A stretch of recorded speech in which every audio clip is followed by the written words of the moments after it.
Today we will make a big step ahead in terms of time, since I want to speak of Borduas and Pellan. But let me summarize what we did up to now in a few words, and then to see precisely what we can do now to go a little bit further in time. In the previous lectures, you have seen I have thought of taking three main stereotypes, let's say, typical of the 19th century Quebec art, Quebec painting, as a matter of fact. And so we have seen the nuns, the habitants, and finally the First Nation. And you have realized that in each time, these stereotypes were in fact what we could call identity figures, meaning they are treated as a way to express a certain amount of values or beliefs that are typical of the people who sponsored them, who bought these works, if you want, or look at them. Obviously, these values were the religious one. Catholicism was, of course, one of them. Then you have seen also with the theme of the habitant, the attachment to the land, the rootedness, I would say, was another important theme. And finally, a little bit paradoxically, I don't know if I was clear enough on this, but basically the Indian image was to affirm the value of survival. It was not treated as such.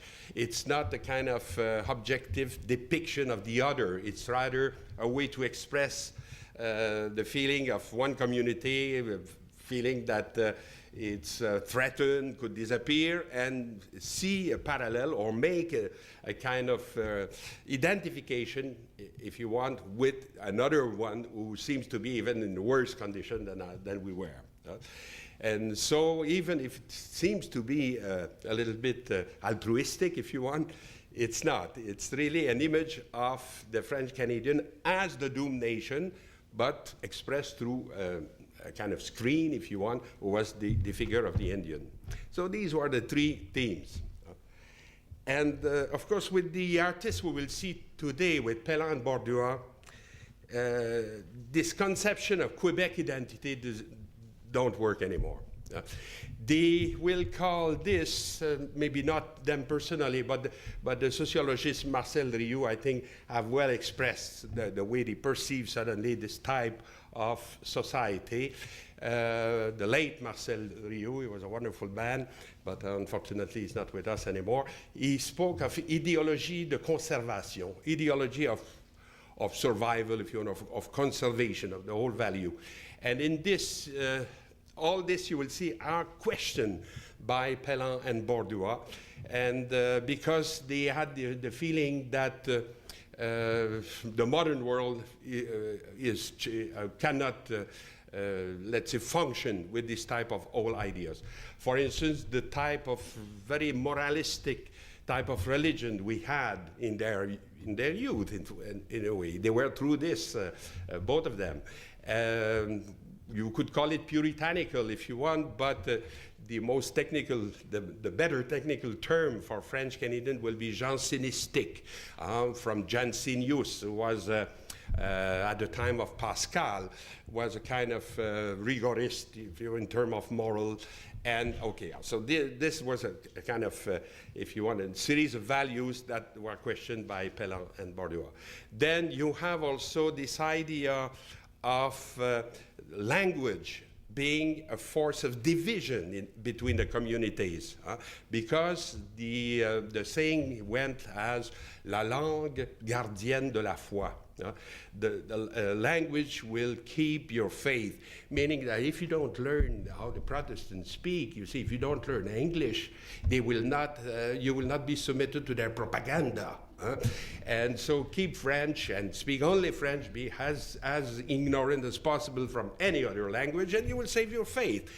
So that's why I say this conception of the language is divisive, in fact. It's a way to keep the community, I would say, close in and without any contact with the exterior.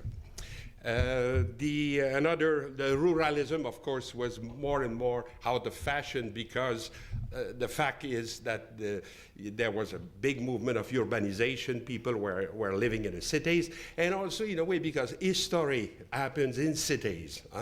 In the country, you have the rhythm of nature, you have the cycles repeating themselves all the time, but the new event happens in cities. And finally, I would say this passism, or this idea of like Chanoine Groux used to say, he even entitled one of his books like this, Notre Maître, le passé, our master, the past, meaning that if you know well your history, you will be able to predict what to do, you will take the good decision and all that. So all these values that Rioux called l'idéologie de conservation, this kind of ideology of survival, if you want, was put in question by my two heroes of this afternoon, by Pellan and Borduas, and they had the impression, and I think it was based on fact also, that because of that, because of this old ideology, we were very much behind the movement of what they call universal thought. Well, when they speak of universal thought, it is basically thought from Paris, because for these people, light comes from the east, lux ex oriente. La lumière vient de la ville lumière, from Paris. And this was, for them, the movement of thought there, the evolution of thought there was such that all these old ideas that were maintained in Quebec make us very far behind. And that's why we could speak of an ideology of catching up the movement at the time of Pellan and Borduas, meaning that we feel we're late and we have really to go fast through these new ideas that are new style, if you want, the new avant-garde and everything. We have to catch up the movement in order to be of our time. So it's very typical of the 40s and the 50s to be very critical about their own ideology, of the, let's see, what they received from their ancestors, very, very negative about it, and then a little bit naive about what was outside. You know, what was it? Paris was seen as a kind of the ultimate place to really be illuminated and all that. There was a certain naivety in that, but this polarization is very, very strongly felt at the time. And Pellan and Borduas will enter in this, if you want. Each of them will do it in a very concrete way. It's not just some readings and some, no, they will live in Paris for a while. And especially Pellan did that for 14 years. So not only he lived in Paris for 14 years, but also he was clever enough to catch up all the avant-garde and to understand whatever the École de Paris could offer at the time. For instance, of course, maybe certain Russian avant-garde, as Bauhaus and things like that, was less known in Paris. For instance, Paul Klee was not very well known in Paris. But the other, Picasso, Miro, and all the, if you want, all the movement that you had there, say from the Impressionism to the Surrealism, for this, Pellan was completely open and tried to integrate as much as he could of all these new trends, let's say. So 14 years, it's a considerable amount of time, and with a man with an open mind like him, it was very efficient. It was not the case of everybody who spent their life in Paris. I think I mentioned that my dear Rodolphe Duguay, you see, went to the Mass every morning and went to the, and never saw anything of what Pellan saw, never did any experience of the time. He was a good man and very religious, and come back as he was in Quebec 7 years after St. Paris. Habitually, this is not common. Habitually, we used to finish our sexual education in Paris and to get some emancipation and come back with a completely different point of view. Anyway, the Borduas did it in a more modest way because he stayed in Paris 1929, 1930, and he was not at a very good place to be very much in contact with everything, because he was at the, with Maurice Denis, who had opened at the time an atelier d'art sacré, a kind of studio of sacred art where Denis was a Catholic, and he wanted to renew, let's say, the heart of the church with more modern style. And for Borduas, who have been a disciple of Ozias-le-Duc, And as you know, Leduc was a church painter. I think he did that all his life. And this was probably, as a young man, his ambition to become also, like his master, a church painter, but maybe in a more contemporary style than his previous teachers. So he was there 2 years, and then after, even during these 2 years, Borduas succeeded to visit few galleries and exhibitions, and you see he kept a little diary, and you can see he notes. It says, "I've seen Picasso painting today. I've seen Renoir. I've seen Pascal." So you know, few of the exhibitions they visited, and then he continued his habit here in Montreal in the 30s. There were not much of a great master to be seen in Montreal, but there was from time to time drawing by Cézanne at Scott's or Klinkoff, or the gallery of the time will show from time to time some masters.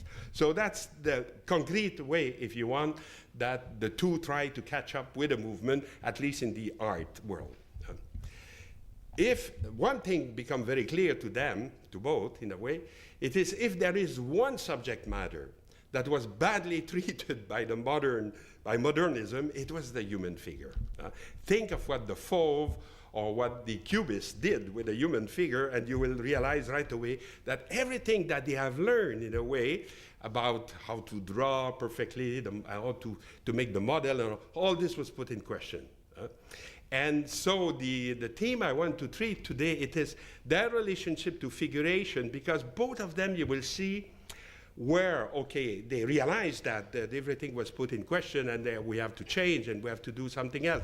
But they were also, there was a kind of strong pull toward figuration and toward the human figure that both of them may experience. So I will not speak of all the career of Pellan nor Borduas, but just two little specific events in their life.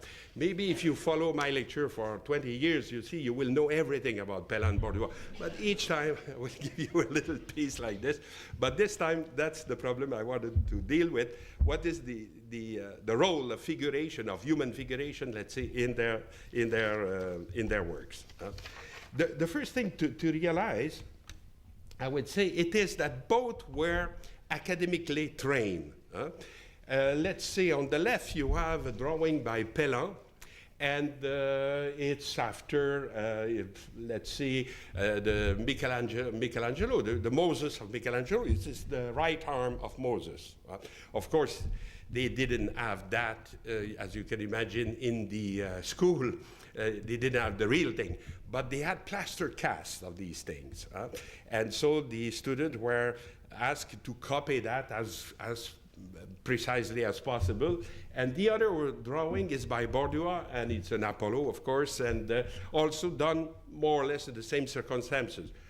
Pellan was at the School of Fine Arts of Quebec City, and Borduas was in Montreal at the School of Fine Arts. Both schools were created about the same time, and they had both of them also, I would say, first director coming from France, Monsieur Fougerat, Monsieur Bayeul, and both of them have very strict principle. You see, these kids should learn what is art. And the way to learn it is to copy the old masters, and especially or the antiquity or the Renaissance, let's say. And in a way, because to instill this idea that perfection is already attained. And so we just have to repeat what was perfectly done before.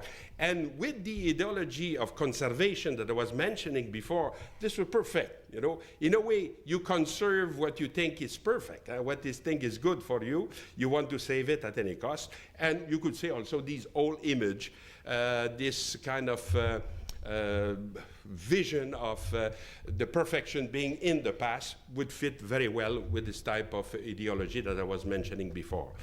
What it means, on the other hand, it is that for the sake of, or let's say, for the sake of this objectivity, to find really where beauty is, you have to renounce to subjectivity. You have to renounce to the subjective, the temperament of the artist himself. And I find very worrisome that if I didn't tell you that which is Borduas and which is Pellan here, I don't think nobody would have have any means at least to recognize which is what, except maybe the signature of Pellan in the corner. In terms of style, you could say that the system was to obtain a kind of uniformity, that you will not recognize any personality in the drawings because it's objectively perfect and you just have to know how to imitate it, how to do it, and then the problem is solved. And what was the big experience of Paris? Of course, it was the opposite. It was objectivity was put in question, and the subjectivity, the personality of each artist was stressed. You could recognize a Picasso, even the smallest drawing of Picasso, it's signed by him, and you could recognize a Renoir, and you say the personality of the artist was the thing to put in front. So you could imagine the shock being trained that way, how it was when they went in Paris. The impact of it was, let's say, foremost on Pellan, to start with, not only in terms of chronology, he changed the style faster than Borduas, if you want, but also, I would say, in scope also. He understood suddenly the importance of this new modern movement, and he tried really to catch up with every style. He said once to Breton, to André Breton, that his ambition is to make a synthesis of Impressionism, Fauvism, Cubism, and Surrealism. And Breton, of course, says this is stupid. You will never succeed to do that. But in a way, he did that. He succeeded to do that more or less. This was this kind of absorption, let's say, of all these movements. So Pellan is certainly the first. And when he came back from Paris in 1940, because of the war, of course, and apparently he was one of the very last to be able to cross the Atlantic on boat at a time and to come in Quebec City and then in Montreal, he brought with him all the painting he did, well, a big amount of them, and he wanted to exhibit them both in Quebec and in Montreal. And you have this exhibition of Pellan done in 1940 who had a tremendous impact. I will not read to you in detail all this, but I have 4 or 5 in my notes here, quotation of journalists of the time that really are like speaking as if it's a revelation. It's nobody at the time have seen anything of that kind in Quebec, and I would say in Canada also, like the exhibition that Pellan brought back from his long stay in Paris. You have, for instance, Jean-Charles Harvey, who says, maybe some people call this abstraction, others call it surrealism. He was not a great art critic. I would have given him a very bad mark for making abstraction and surrealism as if it was synonym.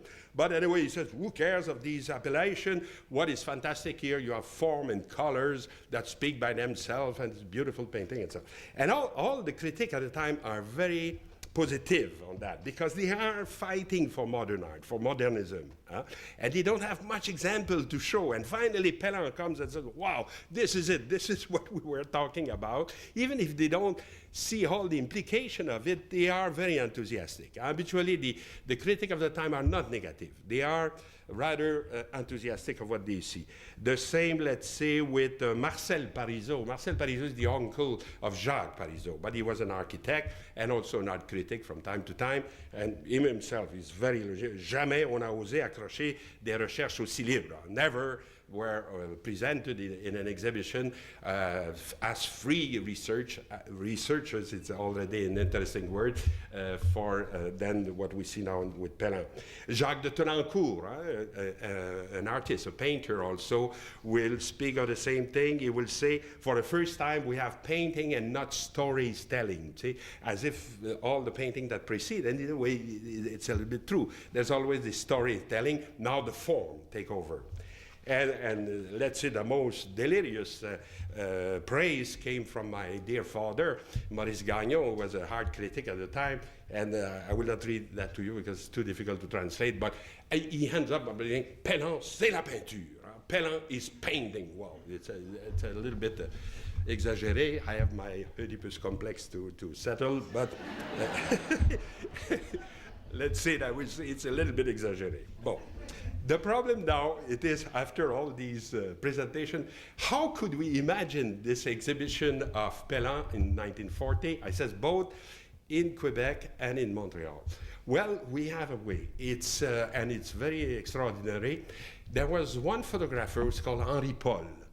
And he's dead since a long time now, apparently without any inheritors or things. And the photo he took of the vernissage of this show in Montreal shows the painting on the wall. And with, we'll see some public, not much, but a little bit of public. And this is fortunate because we can see the painting. And then you get an idea of what was this first exhibition. So what I want to do is to put in parallel, let's see, a photo taken by Henri Paul, and to show you on the right side the painting we see in the photo of Henri Paul. For instance, this one here, you have it. And what I want you to notice when I will show you many of these photos, it is the, what is the system of Pellan to present this painting? Say, for instance, how, which rapprochement he understand here? Why he put these two paintings together there? Is it a question of dates? Is it a question of style? And how it is conceived? So just ask yourself this question, and of course here I will give you the answer at the end. So no problem. Okay. So this one is called the daisies because of the two little flowers that you see here, and it's a still life. And this is, of course, Pellan in 1940, standing in front of his picture, not very too sure of himself, as you can see, and because, after all, it's a big confrontation with a new public, a public who is not prepared to what he have to show. And you could see in each one a kind of influence of different style in Paris. See, this will be more, I would say, more cubist in spirit, and this one will be more fauve, let's say. The second one, it is this lady in with a pink dressing gown, or femme au peignoir rose, or maybe something like that, a woman with a dressing gown in pink or something. And it's of 1931. Oh yeah, and the daisy here is 1940. This is interesting that the date, the rapprochement here is certainly not chronological. As if he put together two things who belong to completely different period, one in 1940 and the other in 1931. Okay, maybe to suggest a movement from one, an evolution, if you want, from one to the other, but you will see it's not so clear. Then another photo of the same kind, in which you see him again, Pellan, here, discussing with an art critic who's called Charles Doyon. All these guys I'm old enough to have met in the, not in 40, but later on. And Doyon was a very nice man. He was a little bit, he likes to finish, let's say, the drinks in a vernissage. This is a kind of, when everybody was gone, he was finishing the glasses. Anyway, but I have, this is an anecdote, but I respect the guy because he was very courageous. For instance, when the Refus Global, when the Manifesto of Borduas was published in 1948, he's one of the rare journalists who took the side of Borduas. Most of them condemned it, of course, and he was courageous. He made a very good article. It's called Les Litanies de l'Intolérance. And then he put all the cases of intolerance from, let's say, Giorgio Bruno and Giordano Bruno up to Borduas, a list of Inquisition, everything. He condemned. So he was a very courageous man. Anyway, he's discussing here, and again, we can make our little exercise, let's say, of the painting we see here, which is called Painter and Landscape. And this is interesting because the way it's signed, very often, and you could see by my photo here, it's presented horizontally. I mean like this, instead of vertically like you see it. But since we see it here, as Pellan wanted to have it, it solved that problem. And one of the advantages of these photo of presentation of an exhibition, it is, especially when you deal with something abstract like this, you see, where it's not very clear. And Pellan signed in the bottom there, but vertically, P-E-L-N-E-N. So it's not sure in what sense it could go, but there it's all. And again, it's a very type of more cubistic painting, I would say. It's called, like I tell you, Painter and Landscape of 1935. And the other painting I could find is this one. I think it's the little one we see here. And then in between, you recognize the daisies that I showed you before? This is a good exercise of reading picture. And of course, the little one here must be La Femme au Peignoir Rose. We don't, if we had only this photo, we will be in trouble. But since we have seen, so really what we realized that Henri Paul was very systematic. He took one photo, he just moved a little bit the camera and took really the whole exhibition of Pellan that way. So here it's called The Oranges. So, and it's a still life. So you will have the orange, les pensées, the daisies, and finally the painter with the landscape. Les oranges, c'est circa 1937. So you see again the kind of mixture of dates when you go from one to the other. Another photo always taken by Henri Paul. For instance, this one was called the Strawberry Basket, le panier de fraises. And again, a more soft presentation, a little bit like Bonnard, if you want, but also mixed with Cubist kind of rabattement, the kind of folding over toward us of what is inside the panier de fraises here. And beside it, it is this little painting here. You have it here. You see the cup here is there. It's called The Tulips. This one I've not found, but it's certainly in the style of what I showed you before. It's maybe Femme au Collier or something like that, but I've not found there. We go on with this presentation. And here you have a big painting was called it's the basket with curls, panier bouclé. It's hard to translate that. Bouclé could mean also closed. So the closed basket, or maybe because of the boucle you see that you have on the top, I think we should think rather of curls or maybe ribbon or something like that.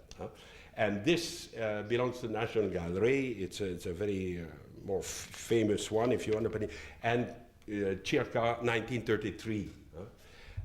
You have here,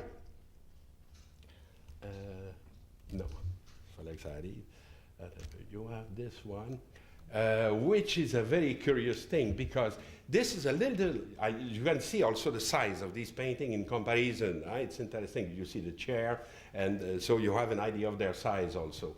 And this one is signed à Pellan, and it's put 14 years old. So meaning that's a very, very early work of Pellan.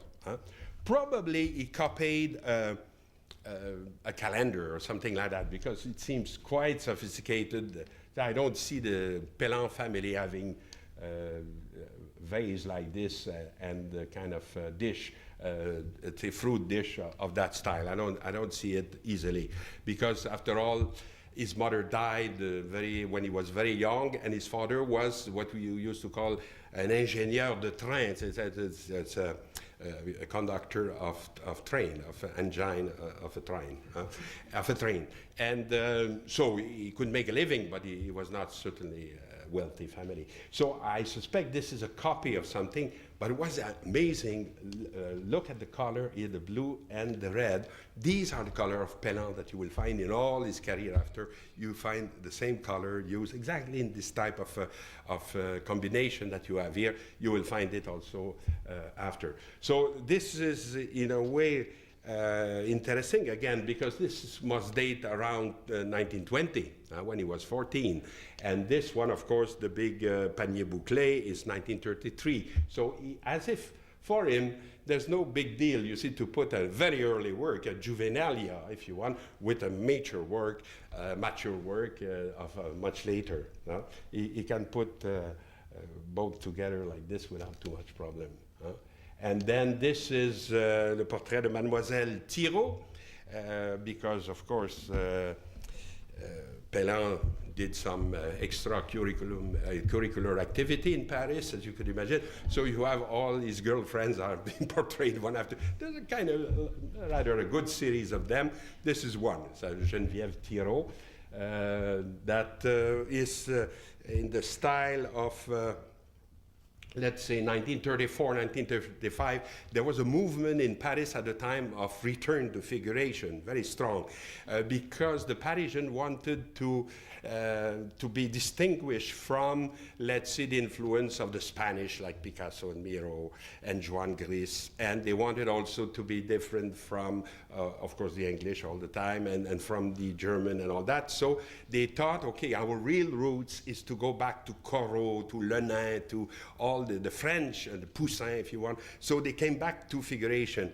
And for a while, Pellan was associated with this group of people and exhibited with them. And so it's probably very typical of this period with this painting. So again, we have three paintings.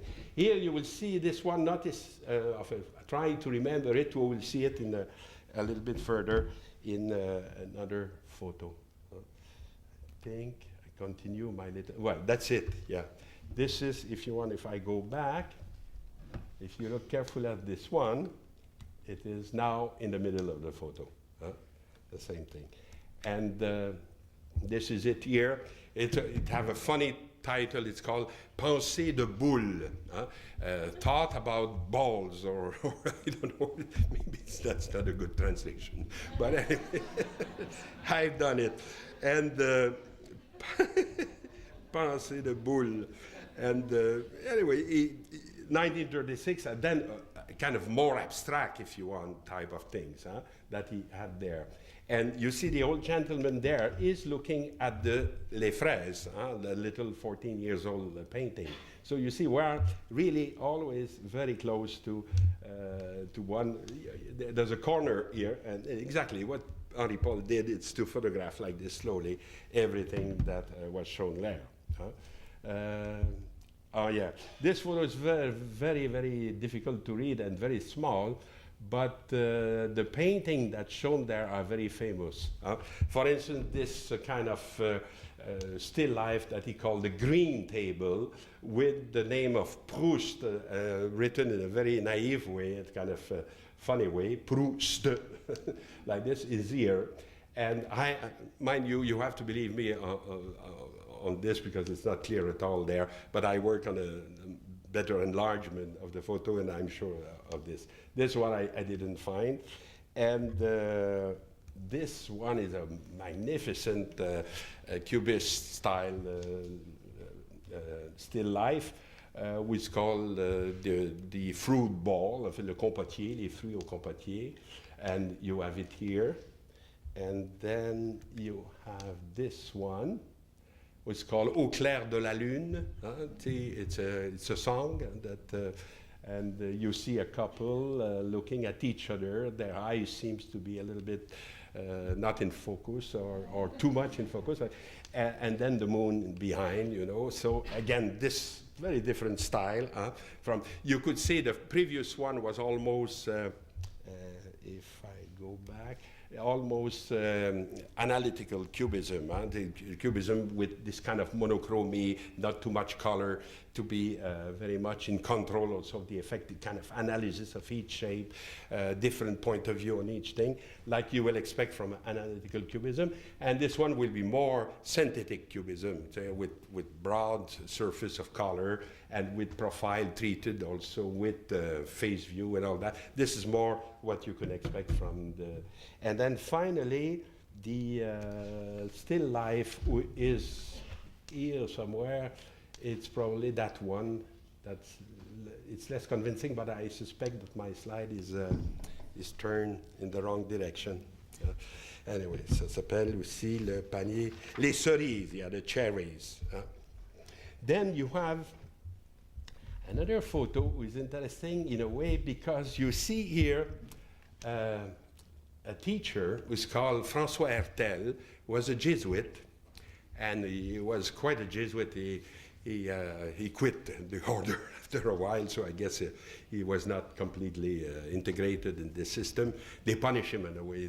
They send him at a certain, because he had too broad ideas and all that. They send him in Sudbury. I don't know why Sudbury should be the worst punishment you could get, but in this case, that was they sent him there. But he's here with 3 students.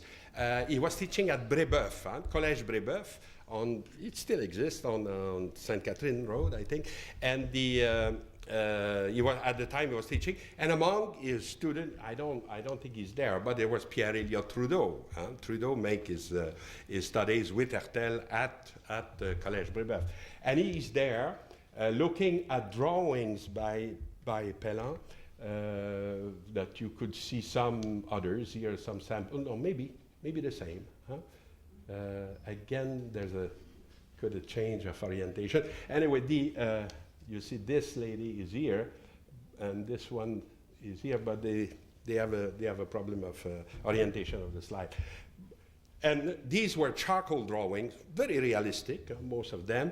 And again, as if Pellan could show many styles and many.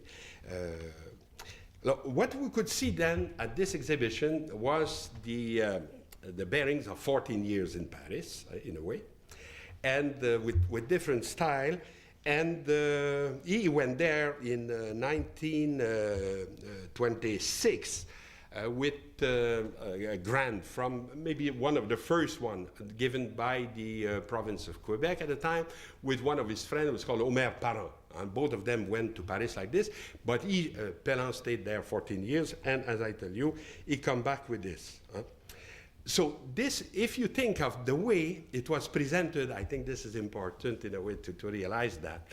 It seems that for Pellan, the idea of an evolution, of a development in his painting was not shown, because there was one, of course. He started with les fraises, with the strawberries, who is very realistic and all that, and he could make les pensées des boules, or quelque chose comme ça, which is very, very abstract. So there is a kind of development and evolution, but he chose in the way he present the painting not to stress that, to put everything almost, we cannot see any reason why to put this painting near this one. It's not to show a kind of development in time. It is as if, okay, this is all Pellan, this is all me. And the difference of styles and the difference of dates is not important. You have here the expression of a subject, of somebody. And what you should be aware of, it's not my development, it is my style. It is my temperament, it is what I am. And this is exactly what I think he got from the stay in Paris, you see, to stress this aspect instead of, or the kind of perfection that he was told in the School of Fine Arts in Quebec, or this idea of a kind of gradual development through his work.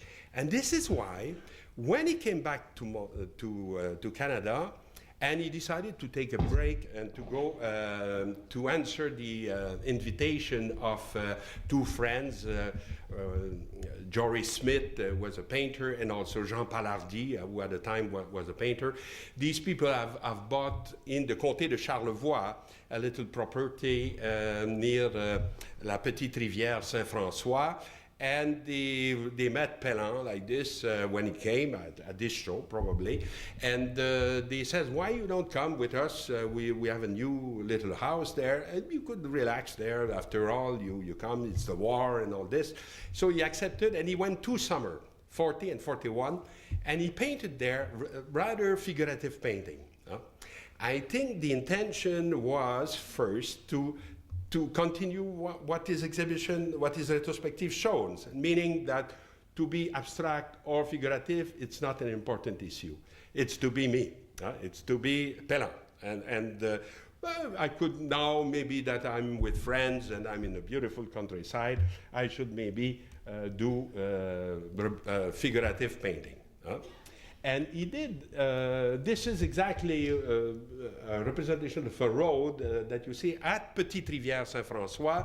It's in the Comté de Charlevoix. You see more or less where it is. It's say you go to Quebec and you continue on the north coast up to, let's say, Baie-Saint-Paul, La Malbaie. This is exactly that region.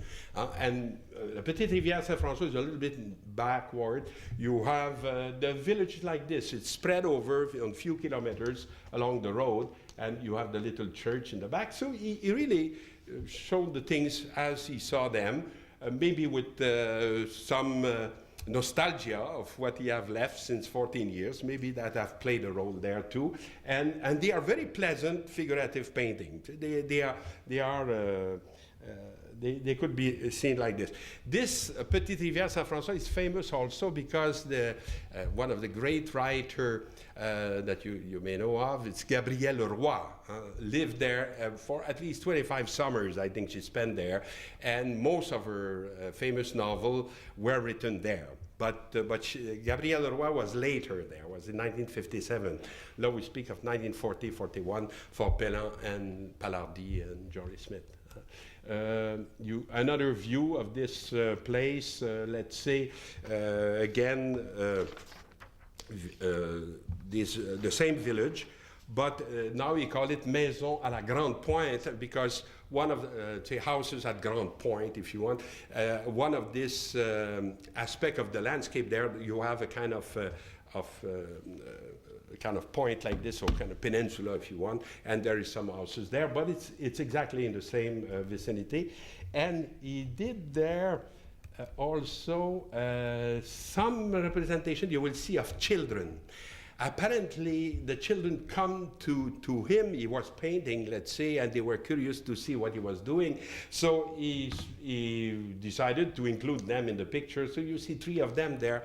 If you look carefully at their face, you will see they don't seem completely normal. They seem, or with Down syndrome or something like that. And it's a fact. In this region, you had, because of the crazy policy of natality that the church had at the time, see, you were encouraged to have 14, 18 kids. And I have myself, to speak to you now, a colleague in my class who had 18 children vivants, meaning that there were probably 25 and 7 were dead since. But it's like an exploit of the time of Achilles and Priam. You know, it's incredible.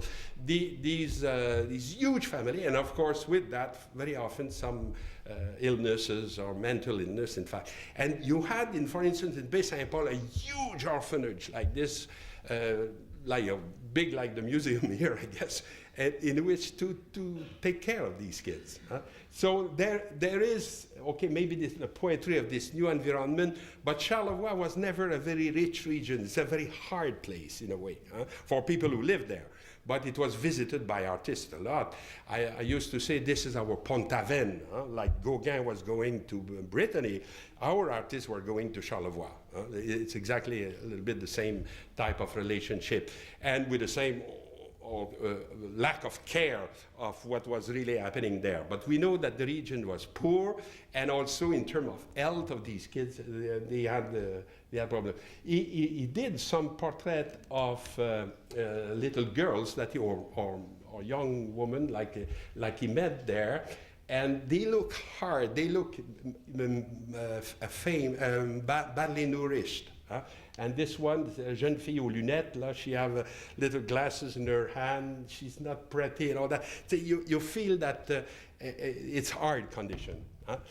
So anyway, during these 2 summers, that's what Pellan produced. These things were presented then in Montreal, in his studio, and it was visited, of course, by a few journalists and all that. And then you get in the newspaper of the time certain hesitation about that. For instance, the people who were very enthusiastic of his show of 1930, the critique that I quote before, will say, well, Pellan now he's trying to communicate with the public, but he does it in a very nice way and with a lot of invention and all that. But you feel that they think that Pellan is regressing, is going back toward figuration, and their issue is with modernism. And they almost said to Pellan, Are you crazy? Stop doing this. Continue with your abstracts. You know, that's what we want. That's what you should present. Especially that one of these journalists, called Desbiens, was probably less au courant of all this, says, oh, at last, Pellan humanized himself. So if you associate, of course, humanism or humanity with figuration, like this critic was suggesting, you, for the others, for the modernist one, you were regressing, you were going back. So they try, and in a way you have the two ways of seeing the picture of Pellan. For the critic, the chronological development of Pellan is important, because it is in a way the proof that you could go from figuration toward a much more avant-garde type of painting, will be more abstract. But Pellan seems not to see this problem, because he goes from one to the other. I can show you in a very graphic way to put two pictures of different time with exactly the same subject matter. It's called les paniers de fraises in the two cases. And if you look carefully, you will see that this panier here is there, and it's the same. It's not another basket. This thing here is there. And the fruits, every element is there, but the style is completely different. And one, let's say, is of 1935, this one, and this one of 1942. As if, again, this possibility of going from one style to the other for Pellan is not crucial. See? He have the mastery, let's say, of any style that he have learned in Paris, and he could play like this from one to the other.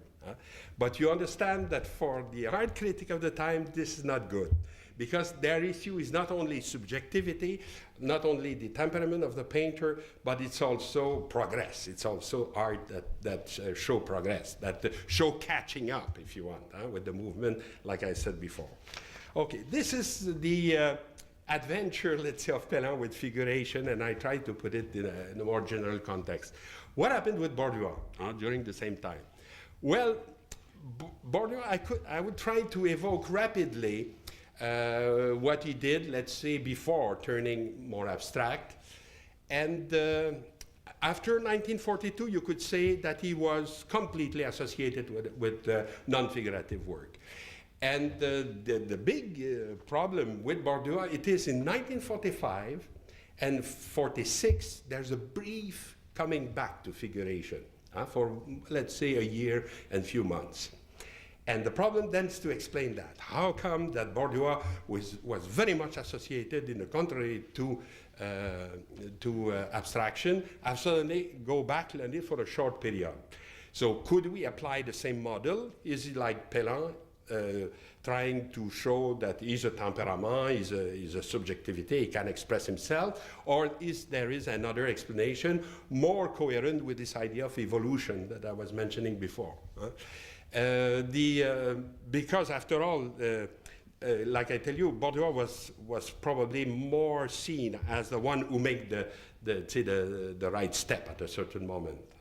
Okay, so let me just evoke briefly with few pictures what was the career of Borduas before 1942. Let's say first he went, like I told you, in Paris for a short period in 1929, 1930, and came back to Montreal in 1930. And there he was at the school of the atelier of Maurice Denis, and he was doing this type of drawings and painting and project, let's say, for church decoration. Basically what you see here, it is the angels announcing the good news to the shepherd with their sheep, and that would have been an annunciation, a kind of l'annonce au berger, that maybe for a church or something. That was his training in Paris. You see that it's a little bit freer in style than the Apollo that I showed you before, but nevertheless it's conventional a little bit.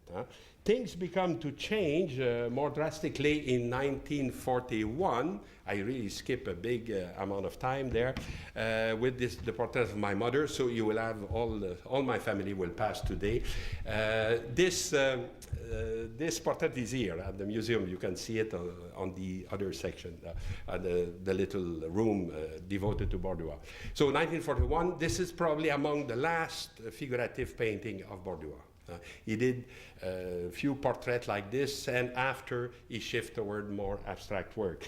But then you see that he was influenced maybe by Rouault, maybe also Cézanne a little bit, but it's, again, it's more new, let's say, than what we saw before, but conventional. And you realize 41 for Borduas, when you just had before, a year before, you had the Pellan show that I reconstructed in front of you. So for the time, there was no doubt that Pellan was much more avant-garde than Borduas. He was, and even Borduas was also very interested in what Pellan was doing. It's, the row between the two will come a little bit later.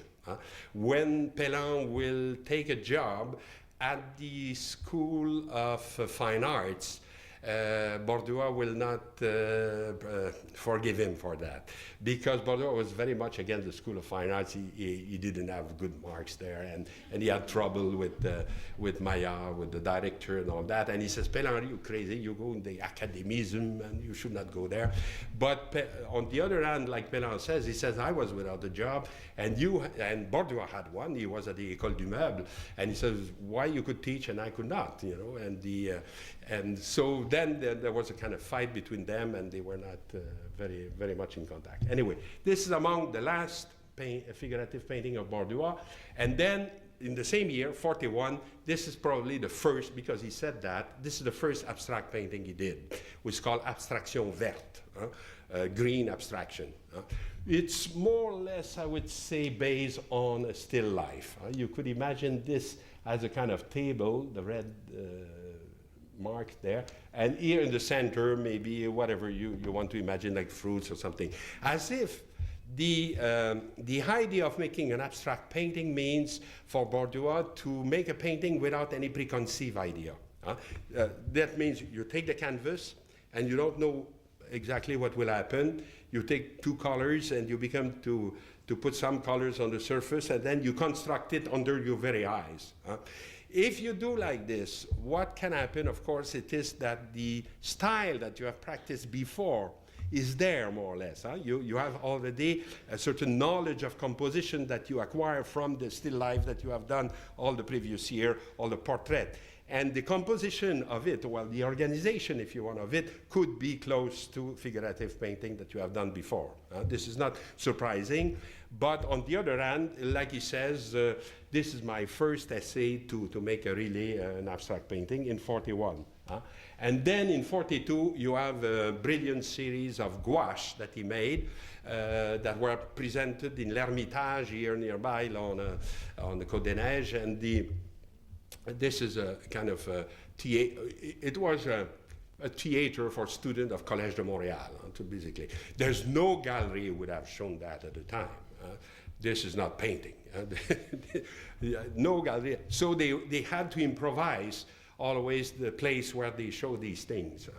And so this was done at the time, I would say, again, with this idea of no preconceived idea. And the title he gives to them habitually is just a number. This one is number 1. And with time, is maybe because some collectors ask him to give a literary title. Imagine you go to a show and you buy number 22 and you come back home with this and your wife says, you could not choose something else. What I will say to my friends, you did 22. So trying to find a title or something. So this one he called it also number 1, or la machine à coudre, the sewing machine. And people laugh when I say that, but it's there. You will see, okay, it's not the machine à coudre of today. You have to imagine an old singer of, like my mother used to have, it's exactly that. This is the body here. This is where the needle will be. And this is probably the little thing that you roll on the side, let's say. I remember it was making a clatter, this thing, and we were told not to touch that because it's so dangerous, that will go through the fingers. Anyway, we had a lot of association with that. And of course, also, I think for Borduas was touched by surrealism at the time. There is this famous saying of autrement, hein, beau comme la rencontre fortuite d'un parapluie et d'une machine à coudre sur une table de dissection. I'm not there to translate that, but basically it's the encounter of an umbrella and a sewing machine on a dissecting table. You see, this is a l'autrement poem. So, and it's quoted by Breton, it's quoted by all the surrealists, so maybe there's an allusion there. But what is interesting to understand it is how these paintings were done. The first thing that Borduas did, it was to take a sheet of paper, of course, in front of him, and then to decide the orientation of the paper. It's very different if you put your sheet like this, horizontally or vertically. Especially if you have no idea to start, no program, no preconceived idea of what it will be. So he took here the picture like this, and again, you could see this is more or less the format that you will expect for a still life, for a landscape, but not for a portrait. A portrait, you will expect it more vertical. And by putting that right away, and then indeed, if you see, imagine that without the color and just lines, done with charcoal, and you will see that the main line follow more or less the structure of the format. You have one line like this who follow this side, you have another line like this who follow the horizontal, another.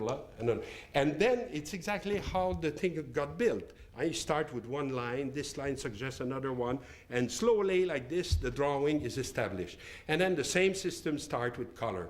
Choose a color by hazard, let's say a spot of gray or something, and then create an harmony. Well, with gray, red will go well, and ochre and all that, and slowly the things get built. And then finally, he had these black shade that you see here and there to create some volume, some to detach, if you want, the objet from the background. It's not completely bidimensional, these things are. There's an intention. And at the end only, he could find a title.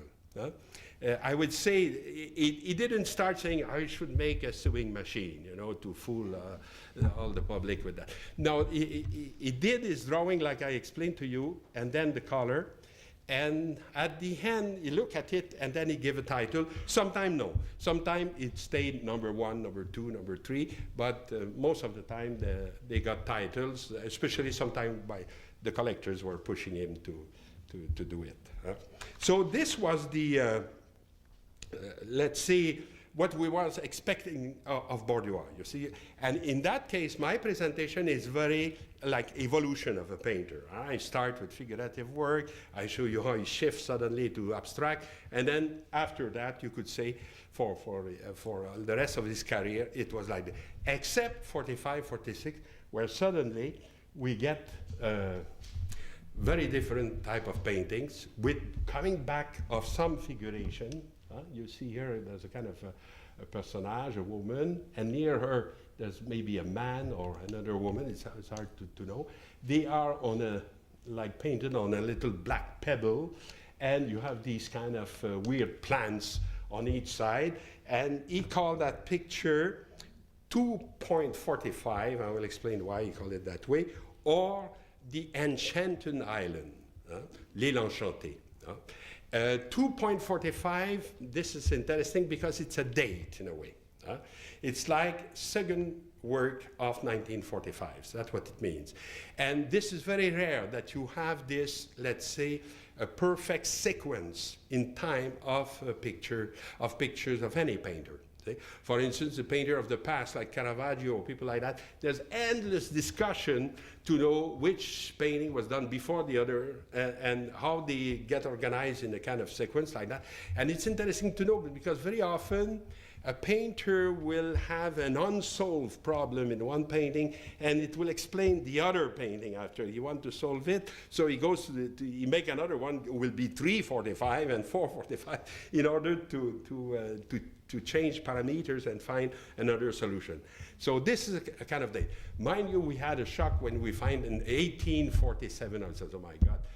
No, it means there in 45, there's not enough to think that the two there, it could stand even for a month.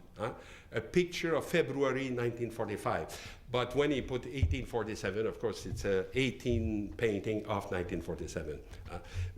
Borduas was not producing much. He was teaching all the time, so he had more time during the summer, a little bit, one painting a month or something like that. He's not a big product producer, if you want. But anyway. And L'Île Enchantée, it's suddenly, when you think of what he did before, it's surprising in a way because it is suddenly much more figurative. And even the title itself is not completely an invention of Borduas, since it was used by Ozias le Duc, by his own teacher. This is also called the Enchanted Island, but it's done, of course, in a much more figurative style, where you see say a big tree here, and in the back, I don't know if you can see it, but there's a kind of little bridge, and this is certainly what we see in the foreground, the Richelieu River, with the islands. There's many of them on the Richelieu, and that was, of course, famous in the Richelieu, even in the time, the thing, when you were a boy who wanted to have a girlfriend, and we know that Borduas did that also. You use the thing to have. It's a little rowboat, you know. And so we'll go to visit islands, so it's perfect, of course. And you could imagine what the enchantement of these islands were. Right? I don't give any. So, but I guess Monsieur le Duc didn't think of these lascivious things, but Borduas did. If you look at his painting here, I think it's very obvious that he revealed a kind of relation. There's certainly an erotic connotation in the painting that you don't have, of course, in his master work. The thing that we realize suddenly, it is that these paintings of 45, 46 are very often related to previous painting of Borduas. Meaning, here's another one who's called the Fortified Island. So again, the theme of the island, and it's done in 41. So the one on the left, 45, this one in 41. And then if you compare both, okay, you may say, well, there is, again, a kind of an island here in red, will correspond to the black island that we have here. But inside of the island, instead of having a clear erotic theme like here of a couple, you have a kind of indescript animals. You could see it. You see here his claws. You could read this as 2 ears, maybe 2 eyes, and a kind of as if a sphinx or something like that. As if there was fortified or enclosed in this island, there were some animals. And if you think a little bit of symbolism, and even in dreams also, I think it's interesting in a way. The animal in cage in the fortified island of 41 is revealed here for this real nature in the one of 45. As if Borduas in 45 was going back to his figuration, not to figuration, okay, to his own painting, and reveal the unconscious content that they had at the time. Yeah? As if suddenly he was making his own psychoanalysis and finding what was repressed in the previous painting and showing them explicitly in the 45 painting. And it lasts a year and a half, and then it's over. He doesn't need to go back like this and to clarify these things. And he called his painting, in a letter to Givio, he called this painting of 45, 46, mes peintures lubriques. Lubrique is a very strong word to say libido, if you want. It's very explicit like that. Okay, so this is one of the rapport. The other thing also, it's not completely over with the L'Île Enchantée, since you will see, we find it again in another painting of the same period, in which you have here this little island with the 2 personages in a more broad picture, if you want. This one is called Le Nu Vert, the green nude, if you want, the Nu Vert. and it's or 5.45. So May 45, and or Le Nuver in 1945. And it's a kind of curious painting. You have this lady who is green here, who seems to have in her hands kind of bouquet or flowers, or maybe even almost dead flowers, I would say. Maybe she have on the ground here kind of veil or a vestment, and she seems to open something in this pillar here, where a kind of very bright yellow appear, as if she was looking towards something, but we don't know what. And then in the background, you see again the island of L'Île Enchantée. And in fact, when you get to the papers of Borduas, you will see that he hesitates on the title of his painting very often. For instance, L'Île Enchantée was called also L'Île du Diable, the island of the devil. So the devil, of course, is sex, as you know, for French Canadian of the 40s, that was the devil. And the L'Île du Diable, but also he called it L'Île Approchée, the island toward we are going, in a way, L'Île Approchée. And indeed, if you compare this one, this will be L'Île Éloignée. This will be the hill further in the landscape, and the other could be like closer in time. And then again, I tried to do the same exercise of trying to find in his previous work some other painting that it could be in dialogue with this one. This one is 45, seems to reveal again a certain. See, she's like in the middle of the composition like this, as if she was hesitating between two possibilities. You have this one who's very tempting, but she turned her back to it. But she's looking now, we don't know what, to maybe it's this kind of bright yellow, but there's nothing much to see, it's just the sea, very dark, and with mountain in the background. The way her hair looks like this little painting was called The Tahitian Woman, that Borduas did also in 41, during the time of the portrait of my mother, and all that's exactly about the same period. You see the flowers in her hair, like you see here. The other parallel that come to my mind was this one. It's called Synthesis of a Landscape of Saint-Hilaire. Borduas was born in Saint-Hilaire, near Montreal, kind of 35 kilometers I think from here, and he liked very much the mountain and all this. What looks like dahlia here are probably the apple tree in flowers. And again, you have a woman in the middle of it. It seems it's a portrait of his sister, and like here, so the same type of symmetrical composition. Woman in the middle with flowers, but here the flowers are dead. But the more interesting rapprochement that I could do is this one. And this, we go even further in time. Let's say La Tahitienne, 1941, the Synthesis of a Landscape of Saint-Hilaire, 1932, and this one is 1931. And so we go further in time, and it's called La Jeune Fille au Bouquet, the young woman with a bouquet, if you want, or The Departure.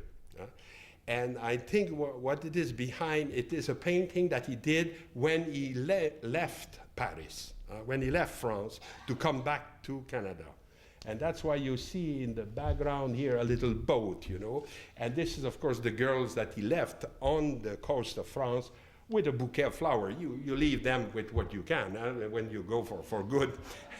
And so he given the... And here again, you see this bouquet and this inkling of... and Borduas, in his Projection Libérante, is very explicit on that. He speaks of Lulu et compagnie. Lulu et compagnie is certainly girlfriends. Je découvre les plaisirs de l'amour, Nekuda, Lulu et compagnie. So I guess this is explicit. And so he leaves Paris, he leaves France, and he makes this kind of romantic view of this. But then, again, the same process that I was describing before, what seems to be sweet and romantic and all that, suddenly it's more harsh. It's more as if you want to go deeper in a psyche to find other meaning, let's say, that was repressed or that were not expressed openly, like in this picture. I like this kind of hesitation between two ways or going back to Canada or staying there, having with this kind of trappings, if you want, or things to attract him there. So again, we have made this type of long going back again in his own figuration. It's not at all just, like we say, un retour à la figuration, as if it was, okay, like many others, he done that. But as if he had some issues that were not solved that he had to come back to and to try to clarify them, at least for himself. Another one, La Femme aux Bijoux, a woman with a jewel, 345, okay, so it's done between the two previous one, and woman with a jewel, if you want, and it's at the AGO, this painting now, it's at the Art Gallery of Ontario. And it is a kind of, again, a very realistic picture, so much that, for instance, even a critic as knowledgeable as Even Turner, who was the director of this museum at the time, dated it 1940. Because he says, no, it's not possible that it would be 45, it have to be 1940. And you could see, I would show you in parallel a picture of 1940, and you will see that if he had seen it, he will have probably have hesitated to change the date. Mind you, it's written on it, but it's black on black. It's very hard to read the date. It's there, but it's very hard to read. And so this is a portrait of Madame Borduas, of Mrs. Borduas, who, by the way, is still living, quite aged, but still living. And she's there sitting in a chair that was done at École du Meuble. The chair still exists because what happened, the house of Borduas in Saint-Hilaire was bought by an excellent man. It's called Dr. Campo, who is dead now. His widow is still living. And Campo was very aware of what he had. He had the house of Borduas, so he kept it as best as he could, including furniture that were inside. So to my astonishment, I said, you still have this chair? Mrs. Borduas was sitting in it when Borduas painted it in 1940. This is the kind of chair you see. And you see in the back there's a plant, and maybe this kind of weird object we see here could be related to that. But I think that the most interesting parallel I can do is with this one. Again, a picture of 1941. Again, this is Mrs. Borduas. But it's called La Femme à la Mandoline, a woman with a mandolin, which is a subject matter that you find among cubists, that you and Corot even did that also. So it's kind of very, very common type of theme. The only a little bit bizarre aspect here, he bare her breast, so to give her maybe a little more appeal, I don't know, whatever. Anyway. And if you compare both, it's interesting that the woman here is with a mask. You see only one eye. Here she's very uncovered in a way. And then here, this kind of huge jewels, almost like her womb. It's so big and so low in a way, and all this kind of movement, Here, on the contrary, it's like hidden behind the mandolin. So you could have the top close here, open there, and close here, open there. So, as if you have really one painting deduced from the other, but will be almost a reversed image of the other. Again, this type of exploration of previous picture with his own past. I don't know if you will go with me endlessly with this. This is the last one, in fact. It's called La Fustigée. And it's the last one also in the series because it has been painted in 46. It's 1.46, ou la fustigée. What the fustigée means, I looked in my dictionary, I think it's the flayed, the trashed one. It's very aggressive, this thing. It's what you will see, what you see in her back are not really just stripe of a beautiful dress or something, but it's rather she was eaten and all that. 46 were not too far from the breaking of the Borduas couple. So I always thought he was maybe, instead of trashing his wife, he's trashed his painting, which is a better way to solve problem, you know, to do it vicariously like this. And in this case, it went so far This painting is at the museum here, right? You could see it here. And we made a study about it, and we took a radiography of the painting. You know, we can do that. You could photograph a painting, I would say, at different level in the painting. Suppose that this is the layer of paint on the canvas. So with the system, with X-ray, in a way, you could go in and find a previous picture under this one.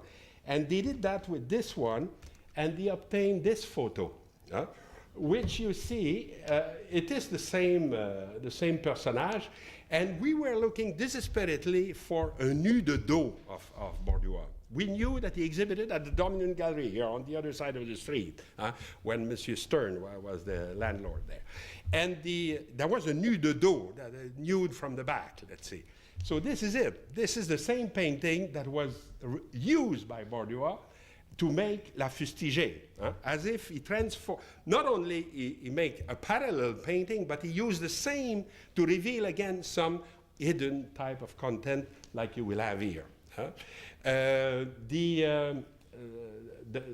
So the fact that this radiograph have revealed is this. It is this connection between the two paintings. So we will never find the nu de dos is literally behind this one. It's there.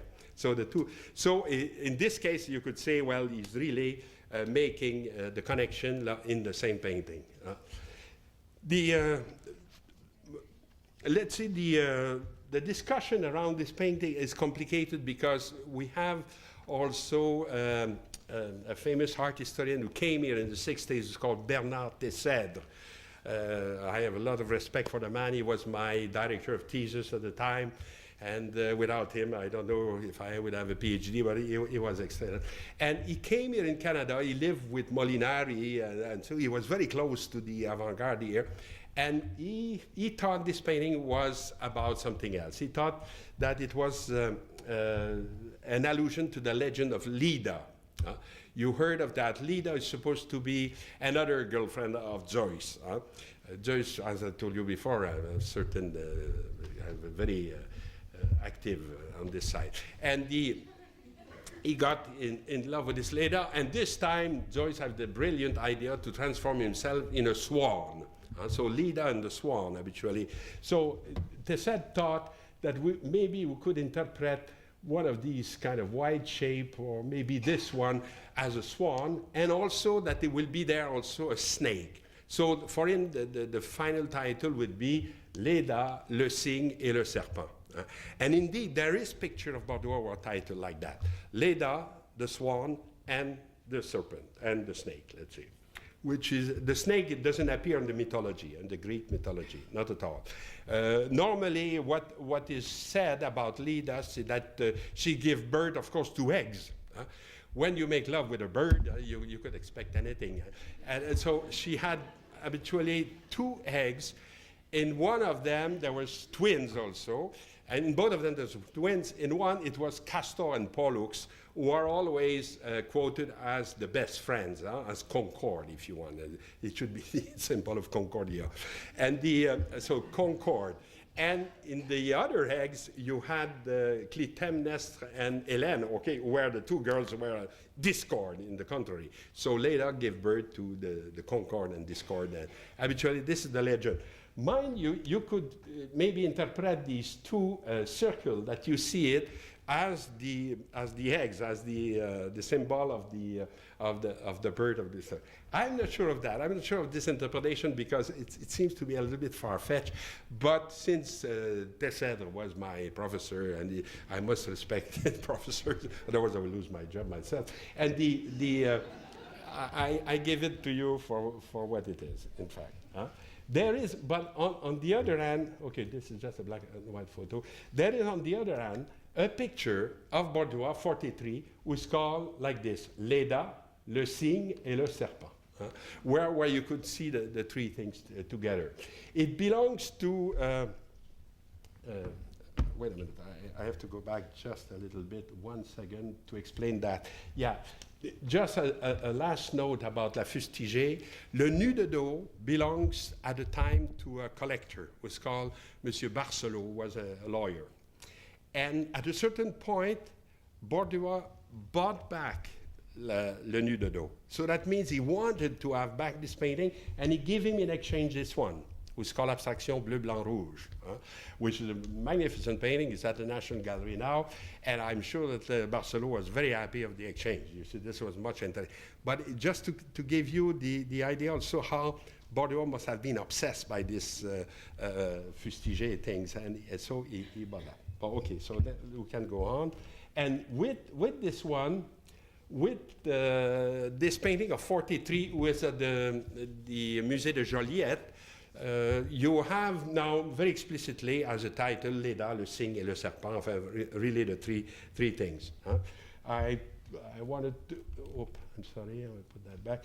I wanted to show you maybe an evocation of Leda.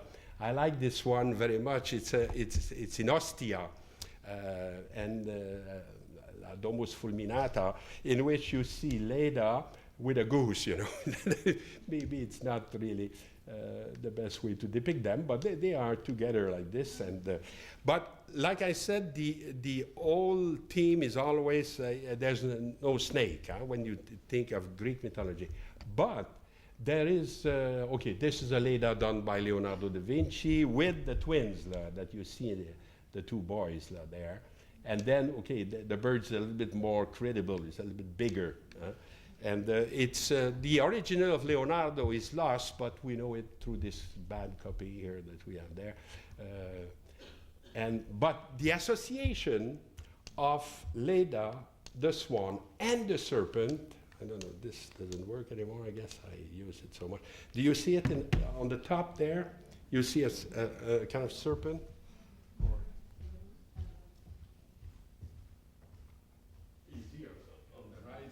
With the branch of maybe an olive tree. You have here the two kids. They pick out two small ducks. And so you have Leda here and the swan. And then I think he put somewhere, he put somewhere an apple also. So what is happening is a kind of contamination of the legend of Leda with Adam and Eve. Because the serpent, of course, we know where he was. He was in paradise to give us all the trouble we are in now. And this idea of the... And Gauguin had already made this mixture of the two legends, of the two, the two stories, if you want. And so Borduas, in a way, was taking it over. I asked myself why he was so obsessed, because this is, okay, maybe two paintings on this theme, but there's at least three others that we don't know, but we know the title. We know in his paper he speaks of another Leda in 1957, for instance. It must be an abstract painting at the time. Why he was so obsessed all his life by this time of Leda? If you think of it, Leda is the marriage between two different species, very far. It's the exogamic marriage par excellence. So, and I think you could say that Borduas had a little bit this type of relationship with his wife. They kept distant. They were very different. Mrs. Borduas was a Catholic woman, was very religious, very attached to her faith. He became an atheist. And you could imagine at the time this must be a very catastrophic type of relationship. I know it from my own family also, it was like that. And so they were strained, and finally they got separated. They never divorced at the time, really, but they got separated and all that. And indeed, if you go back in his previous work, you have some illustration of probably a project for a huge painting that he wanted to do but never did, really, was called Eloa. And who is Eloa? It's inspired from a poem of Vigny, a kind of French poet, a romantic French poet, Vigny, Alfred de Vigny, that tells a kind of romantic story of Eloa is an angel, and she was born from a tear of Christ, you see on the cross, and she's an angel. But then, no, it cannot be tear of Christ, a tear of God, let's say, I don't know. And she was an angel, and then she fell in love with Satan, with Lucifer. And the idea, she thought that because she's an angel and she's so good, she will bring this evil man toward goodness. But you know what happened? It's exactly the opposite. She became human in the process. So this is more or less the story. But again, it's a story of a marriage between two different species, between angels and human, and Borduas was interested by this theme. So you see Eloah and you see the devil behind with his little horns here. And there's a meso-caro, as if he wanted really to enlarge it and to make a painting with that. But I don't think he did finally. And we know also two little pochades on the same theme done by Borduas also of Eloah like this. So really it was a theme that interested him a lot. So you see again this type of, if we go deeper in his psyche, it makes sense. It's always a reflection on his figuration. So if, to conclude, I come back to my question, how could we compare this to Pellan? And you will see that it's very different in a way. In Borduas, this idea of progress is important. The idea of going further and analyzing more than what was done, and to have this kind of progression in his painting is important.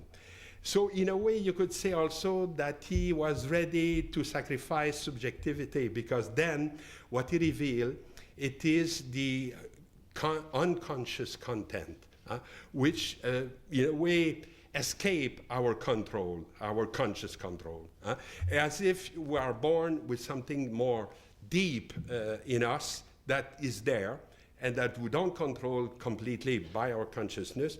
And then, of course, if you accept this type of things, that you let it go, well, you may have surprise. You may see suddenly that what looks like beautiful little romantic painting were in fact or sadistic or erotic or libido and all that. You have all this revelation, but as if also like if the object was even more important than the subject, as if you are something that appeared to you on which you have no control.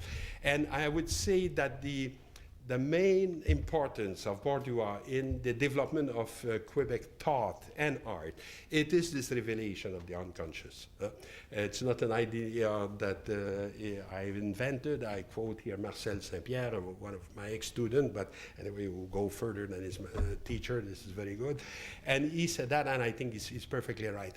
The importance of Borduas is this, is the revelation of the unconscious. And then when did, he could go back to his style and continue the abstract style that we know of him. Okay, so that's it. We'll finish with that.